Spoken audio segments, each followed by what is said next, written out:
தந்தை மகன் தூய் ஆவியாரின் பெயராலே ஆமென். இயேசு கிறிஸ்துவின் அன்புமிக்க சகோதர சகோதரிகளை உங்கள் அனைவருக்கும் கிறிஸ்து இயேசுவின் அன்புகளது வணக்கத்தை தெரிவித்துக் கொள்கின்றேன்.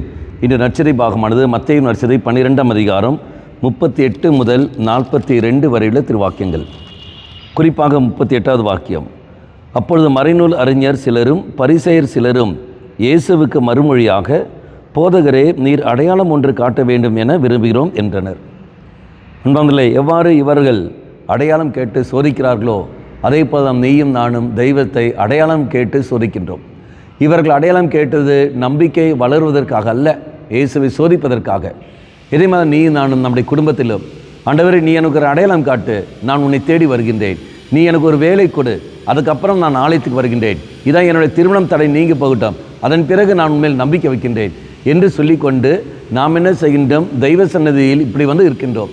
ஆலயத்துக்கும் வருவதில்லை, திருப்பலியில் பங்கெடுப்பதில்லை, குடும்பத்தில் ஜெபமாலையும் ஜெபிப்பதில்லை. கேட்டால் தெய்வம் இல்லை, தெய்வம் எனக்கு ஒன்றும் தரவில்லை, தெய்வம் எனக்கு ஒன்றும் செய்யவில்லை என்று சொல்லி கொண்டிருக்கின்றோம். நம்முடைய தவறுகளை நாம் ஒப்புக்கொள்ளாமல் நம்முடைய தவறுகளை ஒப்புக்கொண்டு அதுக்கேற்றபடி நாம் பணி செய்ய வேண்டும். ஆனால் அது செய்வதில்லை. தவறுகளை ஒப்புக்கொள்ளாமல் தவறுகளை நியாயப்படுத்தி கொண்டு கடவுள் மேலே பழியை போட்டு வாழ்கின்ற ஒரு மனநிலையில் தான் இருக்கின்றோம். அருட்சாதல் மேல் நம்பிக்கை இல்லாமல் இருக்கின்றோம். தெய்வ சன்னதியில் பிறகு கேட்குற கேள்வி, ஆண்டவர் இருந்தால் ஏன் இதெல்லாம் நடக்க வேண்டும்? ஆண்டவர் இருந்தால் ஏன் இப்படியெல்லாம் நடக்க வேண்டும்?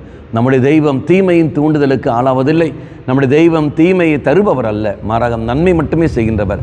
ஆகவே இறை சன்னதியில் எவ்வாறு இந்த மறைநூல் அறிஞரும் பரிசேயரும் இயேசுவை அடையாளம் கேட்டு சோதித்தார்களோ அதே போல் நீ நான் சோதிக்கின்றோம். அவளுக்கு கொடுக்கப்பட்டதா? அடையாளம் கொடுக்கப்பட்டது. எது? யோனாவின் அடையாளம் கொடுக்கப்பட்டது. அதே போல் நமக்கும் அடையாளம் தரப்பட்டது. பாடுபட்ட சிறுபம் அடையாளம் தரப்பட்டது. ஆனால் நீ நானும் அதை ஏற்றுக்கொள்ளவில்லை, அங்கீகரிக்கவில்லை. சிந்தித்து பார்ப்போம். தெய்வமே, என்மேல் இரக்கம் வையும். அடையாளம் கேட்டு உன்னை நான் வேதனைப்படுத்துகின்றேன், அடையாளம் கேட்டு நான் சோதிக்கின்றேன். உம்முடைய இரக்கத்தை என்மேல் பொழியும் ஆண்டவரே. இவ்வாறு உம்மை சோதிக்காமல் இருக்க சக்தி எனக்கு தாரும்.